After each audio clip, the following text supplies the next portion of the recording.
Hello everyone. आज है हमारे magnetic effect of electric current का लेक्चर नंबर 4। इससे लास्ट वाले लेक्चर में मैंने आपको पढ़ा चुका हूँ कि magnetic effect bye a circular coil और उसके बहुत सारे केसेस।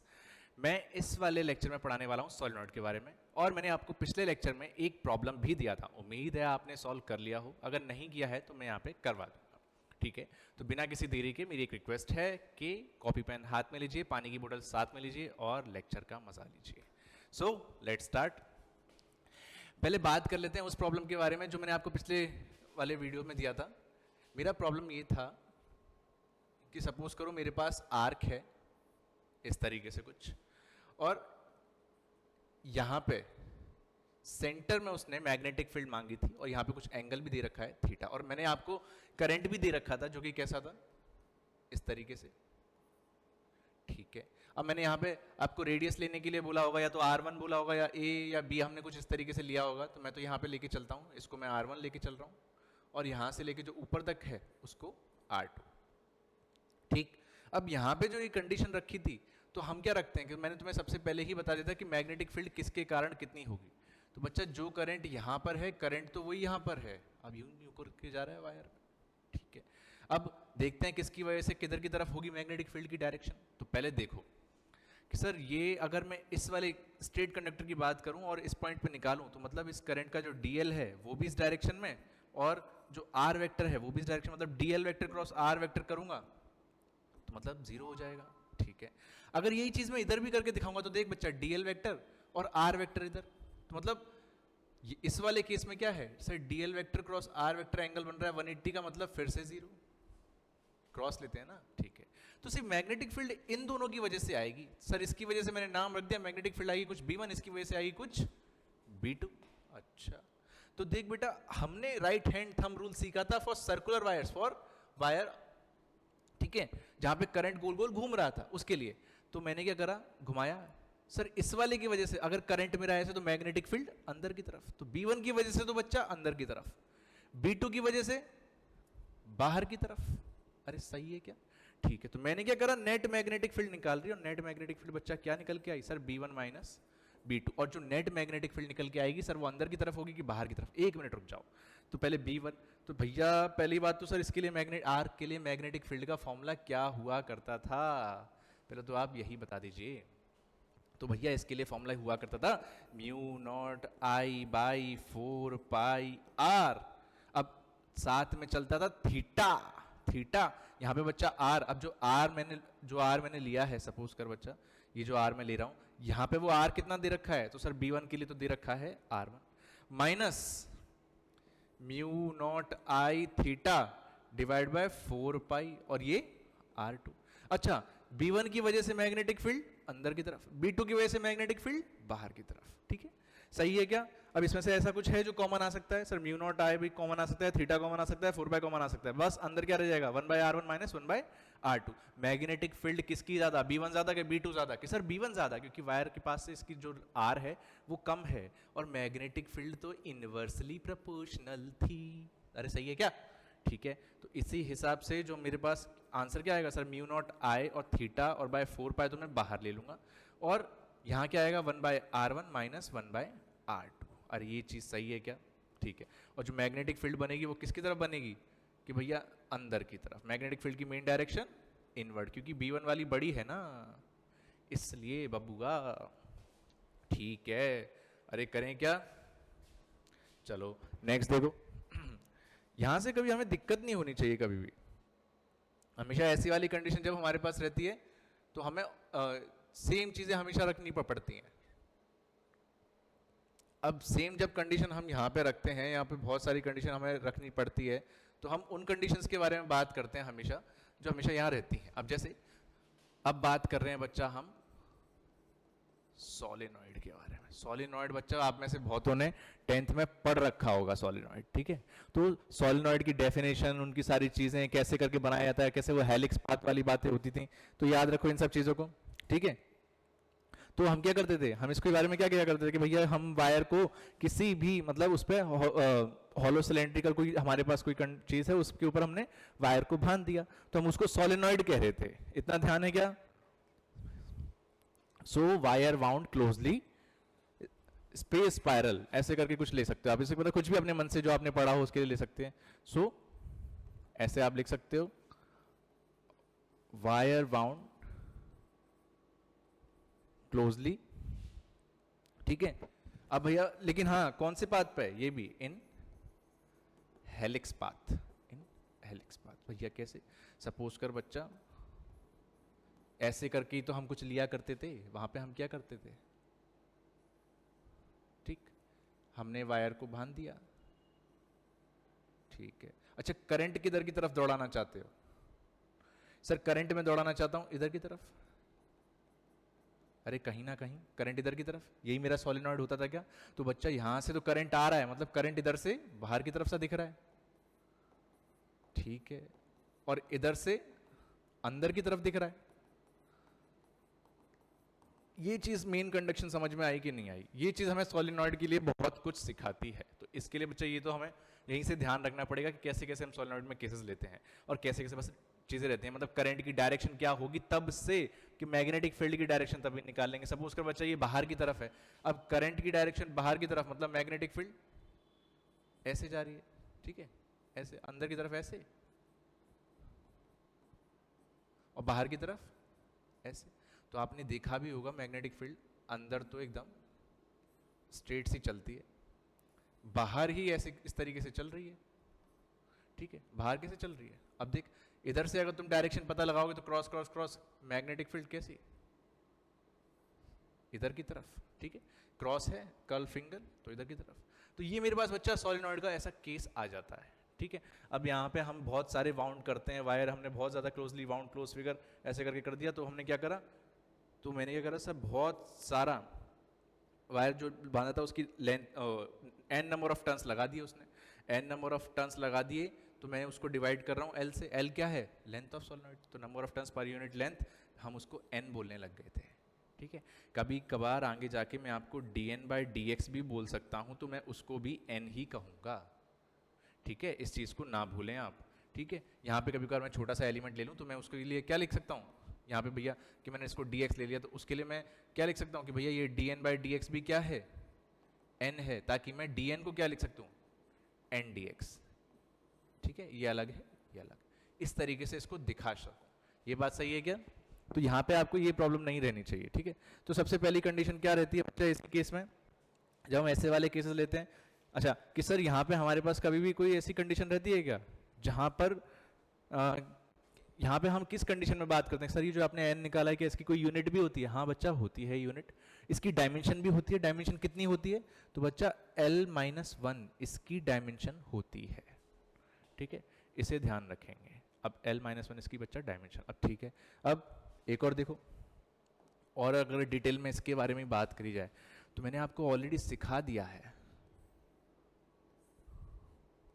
ये देख करंट इसमें आगे की तरफ आ रही थी, मतलब ऐसे ही तो आ रही थी, ठीक है, मैंने इस तरीके से इसको बना लिया, ठीक है, बहुत सही जा रहे हैं अपन, ठीक है। तो करंट सर आप ऐसे ही तो कहना चाहते थे कि करंट ऐसे आ रही है फिर ऐसे जा रही है, फिर ऐसे आ रही है फिर ऐसे जा रही है, ऐसे आ रही है ऐसे जा रही है, अरे कितनी बार करेगी ये, सेम अमाउंट में चल रही है क्या? तो ये तो बच्चा तेरी current current current current current और करंट की डायरेक्शन सही है। यहाँ तक मुझे इसमें कभी कोई दिक्कत आई नहीं, मतलब मैग्नेटिक फील्ड इसमें जो सही तरीके से हम दिखा रहे थे वही था, तो मैंने भी क्या करा, एक dx ले ही लिया, मैंने क्या करा, एक dx ले ही लिया। तो मैंने उस चीज को बच्चा कैसे रखा था, अभी मैंने आपको जैसे दिखाया था n बाई एल को मैं n बोल रहा हूँ, तो ऐसे ही मैंने जो इसका छोटा सा पार्ट लिया है dx, तो उसके लिए मैं यहाँ पे क्या यूज करूंगा, dn by dx and which is equal to n। Sir क्यों कर रहे हो आप ये n? तो देख बच्चा मैं dn को क्या लिख सकता हूँ फिर, ndx। सर आप ऐसा क्यों लिखना चाहते हो? क्योंकि इस छोटे से पार्ट में जो करंट बह रहा है ना वो I नहीं होगा, अब कितना होगा, छोटा सा करंट होता है बच्चा di, अब ये करंट क्या कहलाएगा, di। अच्छा लेकिन di तो सर इतनी सी लेंथ में बह रहा है, तो जो di है वो मेरे पास क्या होगा, I into D N, I into D N, ठीक है। एंड दैट करंट, अब जो भी di dn है अब मेरे पास वो क्या हो जाएगा, वो हो जाएगा जो dn हो जाएगा वो हो जाएगा बच्चा I। अब dn की जगह पे क्या था, I dn की जगह पे, विच is called I and D X. अरे सही है क्या? ठीक है, मतलब ये जो मेरे पास जो करंट था वो कितना था, आई इंटू डी एन। जो छोटे से में जो करंट था ना, मैंने उसको डी आई बोला है, वो डी आई क्या है, आई इंटू डी एक्स। अरे यहां तक सही है क्या? ठीक है, यहां तक मुझे कोई इसमें दिक्कत नहीं है। यहां तक एक बार नोट करो, नहीं तो स्क्रीनशॉट लो। देखो हट गया मैं, एकदम करेक्ट है क्या? ठीक है, अब थोड़ा और आगे देखते हैं। देख बहुत डिटेल में बात चल रही है इसकी। ठीक है, अब मैंने यही काम फिर से देख, बहुत डिटेल में समझाया जाएगा बच्चा। ये देख, ये वही सर, ये बाहर की तरफ आ रहा है, ये बाहर की तरफ आ रहा है, बाहर की तरफ आ रहा है, बाहर की तरफ आ रहा है, या अंदर की तरफ, अंदर की तरफ, अंदर की तरफ। ठीक है, मैंने क्या करा सर, इसकी कुछ रेडियस ली मैंने, कितनी ली, आर ले ली। अब बात हो रही है कुछ यहां से कि सर कोई पॉइंट है, मैंने यहां पे ले लिया पी पॉइंट। पी पॉइंट से एक्स डिस्टेंस पर मैंने एक एलिमेंट काट लिया। मैंने क्या करा, एक एलिमेंट काट लिया। एलिमेंट का नाम बच्चा वही अपना dx। ठीक है, ये जो एलिमेंट है गोल गोल ही तो कटा होगा। अब बच्चा ये जो एलिमेंट है गोल गोल कटा है, इसको मैंने क्या नाम दिया? अब ये कैसे बिहेव करेगा सर? ये सर्कुलर कॉइल की तरह बिहेव करेगा, सर्कुलर कॉइल की तरह बिहेव करेगा। इसमें कोई दिक्कत नहीं होनी चाहिए, सर्कुलर कॉइल की तरह बिहेव करेगा। जब सर्कुलर कॉइल की तरह ही बिहेव करना है इसे, तो फिर अगर ये सर्कुलर कॉइल की तरह बिहेव करेगा तो इस पॉइंट पी पे कितनी मैग्नेटिक फील्ड होगी, तो ये भी तो उसकी तरह निकालेगा कि सर वहां पे कितनी मैग्नेटिक फील्ड आया करती थी। ये देख सर, वहां पे मैग्नेटिक फील्ड कुछ, वहां पे कितनी मैग्नेटिक फील्ड आती थी सर? बी नेट आती थी। कितनी आती थी बताओ sir? Mu not I. I ठीक है भाई, म्यू नॉट आई। और sir R square divide by 2, R square plus X square की पावर 3/2। याद है कि नहीं? अरे याद है क्या? तो ठीक है सर, एलिमेंट तो आपने छोटा सा लिया था, तो छोटी सी मैग्नेटिक फील्ड बनने वाली है। हाँ ठीक है, तो म्यू नॉट और यहाँ आर स्क्वायर, तो ठीक है। अब आई का तो आप डी आई बनाओगे क्योंकि छोटा सा करंट हमने लिया था। ठीक है sir, 2 R square plus X square ही तो करोगे, इससे ज्यादा मैं कुछ कर सकता हूँ क्या? नहीं कर सकता। अरे सही है क्या? ठीक है, देखो बच्चा, यहां तक कंडीशन समझ में आ रही है कि नहीं? यहां तक कुछ भी कोई दिक्कत नहीं होनी चाहिए। तो मैंने बी नेट कितना निकाल लिया, mu not I R square 2 R square plus X square की पावर 3/2। ये हमने ऑलरेडी निकाल के बैठे अपने लास्ट वाले लेक्चर में। जिसने नहीं देखा वो वहां जाके देखे। ठीक है, अब इस छोटे से एलिमेंट के लिए जो भी मैग्नेटिक फील्ड इससे जो डीबी प्रोड्यूस होगी वो मैंने यहां दिखा दी कि sir mu not R square D I 2 R square plus X square. ठीक है, अब आपको भी पता है कि मैं इस डी आई को किससे रिप्लेस करने वाला हूं। सर डी आई को किससे रिप्लेस करोगे? तो यहां देखो sir, D B equals to mu not R square, और डी आई की जगह क्या आने वाला है sir? I N D X. अरे सही है क्या? ठीक है, नीचे क्या आने वाला है sir? 2 R square plus X square की पावर 3/2। देखो हम क्या करेंगे, नेक्स्ट पेज पे इसी के आगे इस चीज को कंटिन्यू करेंगे, लेकिन पहले मैं कुछ चीजें निकलवा लेना चाहता हूं। जैसे सर मुझे इस dx का कोई काम नहीं लग रहा क्योंकि मुझे इसे इंटीग्रेशन करने में दिक्कत आएगी, तो मैंने को ही करवाने के लिए कहीं ना कहीं मैंने इसमें से ही रास्ता खोजा। अब इसमें से रास्ता क्या खोजा कि सर आपने तो x लेंथ पे जाके ये dx एलिमेंट माना था ना, कि हाँ सर इससे ये वाली डिस्टेंस भी तो कुछ होगी। ठीक है, तो मतलब कुछ ना कुछ बीच में एंगल भी होगा, कि हाँ होगा ना। तो ये x ले लेते हैं, ये वाली तो ऑलरेडी r दे रखी है, तो कहीं ना कहीं मैं tan थीटा निकाल सकता हूं। देखो बच्चा, tan थीटा कैसे निकलेगा? पर ये थीटा के सामने वाली साइड परपेंडिकुलर, तो tan थीटा कितना हो जाता है sir? tan theta is equal to what? r upon x। अरे tan थीटा कितना हो जाएगा? r upon x। ठीक है, यहां से मैं x निकाल लूंगा बच्चा, x कितना हो जाएगा? r by tan theta. r by tan theta मतलब tan थीटा नीचे, x इधर, तो x इक्वल टू और भी क्या हो सकता है सर? tan थीटा का उल्टा क्या होता है? cot theta. तो ऊपर आ जाएगा cot थीटा बन के। क्या बन के? cot थीटा बन के। तो बच्चा एक तो मैं x की जगह पे r cot थीटा रख दूंगा, ठीक, एक तो x की जगह पे r cot थीटा, और दूसरी चीज कि सर मैं चाहूं तो इधर इसका डिफरेंशिएशन भी कर सकता हूं। तो देखो जरा फटाफट से, ऐसा मत करो, देखो पहले फटाफट सर वापस से देख लेते हैं जरा। Sir D B equal to क्या आया है? Mu not I. अरे सही चल रहा है क्या भाई? और आर स्क्वायर था क्या? अरे मुझे, हाँ सही है। क्या है? Mu not I R square सही है, डी आई सही है, हमने एन डी एक्स तक लिखा है। Mu not I R square N D X, mu not I R square N D X, और नीचे बच्चा चल रहा था 2 R square plus X square की पावर 3/2। अब देख, हमने x की जगह पे क्या लिख लिया है?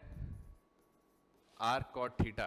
ठीक है, R square plus X square की जगह पर भी हम ये लिख सकते हैं क्या, आर स्क्वायर तो आर स्क्वायर है, एक्स की जगह पे क्या लिख दूं, plus R square cot square theta. ठीक है, तो आर स्क्वायर इसमें से कॉमन आ जाएगा तो अंदर क्या बचेगा, one plus cot square theta. और बेटा one plus cot square theta कौन होता है, सर इसका चाचा होता है, कौन होता है, कॉसेक स्क्वायर थीटा। अरे सही है क्या, अरे सही है क्या, अब इसकी जगह मैं ये लिख सकता हूँ, बस पावर 3/2 आ जाएगी। ठीक है, अब एक और चीज़ देखिए, एक और चीज़ देखिए, मैंने इस x को मैं यहाँ लेके आया, ठीक है, x which is equals to R cot theta, मैंने dx/d थीटा कर दिया, मतलब इसको क्या कर दिया, डिफ्रेंशिएट कर दिया। ये r तो बाहर आ जाएगा, सिर्फ कॉट थीटा का डिफ्रेंशिएशन आपको पता ही है क्या होता है, जिसको नहीं पता है वो देखे। देख बच्चा, इसका डिफरेंशिएशन क्या होता है, तो dx/d थीटा क्या हो जाएगा, सर dx/d थीटा निकल के आएगा, ये तो मेरा r। कॉट थीटा का डिफरेंशिएशन क्या होता है, सर कोसेक स्क्वायर थीटा, वो भी माइनस का। अरे सही है क्या, ठीक है। अब ये तो यहाँ पे मैं सिर्फ dx की वैल्यू निकाल लूंगा यहाँ से, ये क्या हो जाएगा, माइनस का r cosec square theta D theta, यहाँ डी थीटा का मल्टीप्लाई ही तो करा, इससे ज़्यादा कुछ करा क्या मैंने, अरे कुछ भी नहीं करा। चल आगे आगे आगे देख, अब नेक्स्ट नेक्स्ट नेक्स्ट नेक्स्ट देखो, अरे ये क्या हो गया, ठीक है,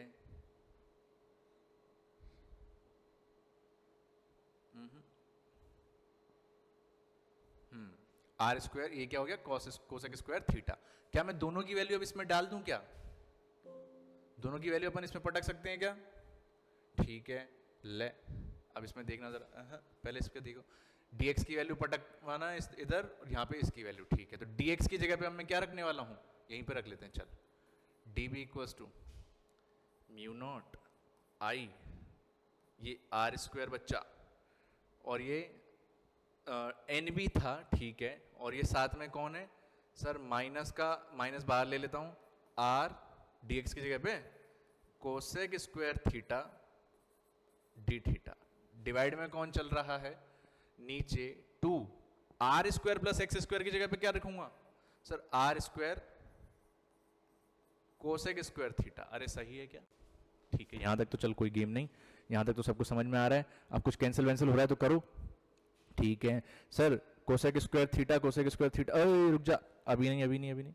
बेटा, cosec square R square cosec square theta, लेकिन R square plus X square की पावर 3/2 ही तो था, मतलब 3/2, गलती नहीं होनी चाहिए।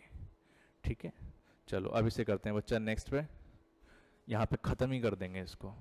तो तेरा बच्चा जो डीबी निकल के आया वो कितना निकल के आया, mu not I R square N, ठीक है, बाहर माइनस ले लिया, ये कितना हो गया आर कोसेक स्क्वायर थीटा और साथ में डी थीटा, नीचे क्या आ जाएगा 2, ये कितना हो गया sir R square cosec square theta की पावर 3/2, सही है क्या। अब तू आर स्क्वायर बेटा बाहर लेगा, आर स्क्वायर की पावर भी 3/2 हो जाएगी, यहाँ सॉल्व कर लेते हैं, देख आर स्क्वायर की पावर 3/2 तो 2 से 2 कैंसिल, तो आर क्यूब हो जाएगा। अगर तू cosec square theta cosec square की पावर 3/2 लेगा तो ये भी 2 से 2 कैंसिल हो जाएगा, तो ये कोसेक क्यूब हो जाएगा। ठीक है, तो मैं दोनों को यहीं लिख दे रहा हूँ, ठीक है, ये दे, ठीक है, ये देख, तो D B equal to what sir minus का mu not I R square N R cosec square theta D theta, और जो कि डिवाइड में अब क्या होगा 2 R cube cosec cube theta. अरे अब सही है क्या, ठीक है, तो मैंने क्या करा, ये क्या गया सर, ये तो आर क्यूब से आर क्यूब पूरा जा रहा है क्या, देख आर क्यूब ये आर और आर स्क्वायर से चला गया, ठीक है, कोसेक स्क्वायर थीटा से कॉस क्यूब चला गया, ठीक है, तो ये क्या बचा सिंपल सादा माइनस का सर म्यू नॉट आए, ठीक है, एन, और ये क्या बचा एक कोसेक थीटा बचा जो कि ऊपर पहुंच जाएगा, तो अब ऊपर पहुंच जाएगा वो क्या बन जाएगा sign theta D theta divide by 2। अरे सही है क्या, ठीक है, तो ये तो मेरे पास बच्चा निकल के आ गया है, ये तेरी मैग्नेटिक फील्ड। ठीक है, अब मैं करूंगा इसका इंटीग्रेशन, इसका इंटीग्रेशन, इसका इंटीग्रेशन, देख फिर फटाफट इसका इंटीग्रेशन करते वक्त क्या आया मेरे पास, जैसे ही मैंने इसका इंटीग्रेशन करा, इंटीग्रेशन क्या था sir D B equals to minus का mu not I N sine theta D theta, नीचे सिर्फ 2 बचा। बच्चा मैं इसका करूँगा इंटीग्रेशन, लेकिन पहले एक बात सुन लो, इसको नहीं बचा। हम जब बच्चा यहाँ पे लिमिट रख रहे थे, हमने यहाँ पे dx एलिमेंट जब यहाँ पे लिया था ना, तो बच्चा हमने थीटा लिया था यहाँ पे। अब मैं लिमिट कहाँ से कहाँ तक ले सकता हूँ कि सर मैं एक लिमिट किसी पॉइंट से किसी पॉइंट तक तो लूँगा, तो ये बच्चा सर मेरी लोअर लिमिट रहेगी हमेशा, ठीक है, ये मेरी अपर लिमिट रहेगी, जो भी मैं जहाँ तक भी लूँगा। तो कहीं ना कहीं वो थीटा 1 से थीटा 2 तक की ले सकता हूँ मैं, तो मैंने उसे थीटा 1 से थीटा 2 तक के लिए लिया, ठीक है। तो यहाँ पे बच्चा मैग्नेटिक फील्ड कितनी आ गई? अच्छा कैसे सर? ये इससे हमेशा हम लोअर मानते हैं, इसको हम अपर मानते हैं कि वो कहाँ जाके निकालेगा, कितना ऊपर जाके निकालेगा। तो उसके लिए मैंने उसे थीटा 2 लिया, इसको थीटा 1 लिया, ठीक है। ऐसे रखना है इस चीज़ को। अब sir mu not I N by 2 सब बाहर, साइन थीटा और डी थीटा अंदर, इसका होगा बच्चा इंटीग्रेशन, यानी कि थीटा 1 से थीटा 2। बेटा साइन थीटा का इंटीग्रेशन होता है minus cos theta, minus already अपने पास है तो मैंने माइनस के साइन थीटा का इंटीग्रेशन करा, माइनस के साइन थीटा का इंटीग्रेशन होगा प्लस का कॉस थीटा। तो mu not I N by 2 and which is called cos theta, ठीक है। कहां से लेके कहां तक? थीटा 1 से लेके थीटा 2 तक। ये अपनी मैग्नेटिक फील्ड आ जाएगी क्या? ठीक है। इस चीज को अगर मैं निकालूं तो बच्चा और क्या क्या आ सकती है? ये देख sir mu not I N by 2 और ये क्या हो जाएगा? Cos theta 2 minus cos theta 1, ठीक है। ये मेरे पास बच्चा इसकी क्या आ गई? Magnetic field of solenoid, magnetic field of solenoid. फटाफट से एक बात देखो, लिखो, जानो, समझो, सब कुछ करो इसका।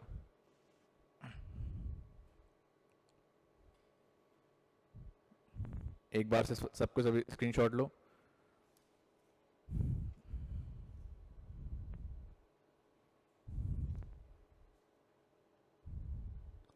अब इसके भले ही अपन 2 केसेस ले सकते हैं।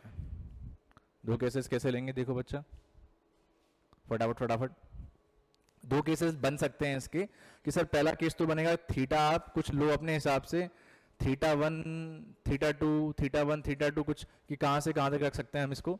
तो मैंने इसका एक केस बनाया, इसको ही ध्यान दिलवाना।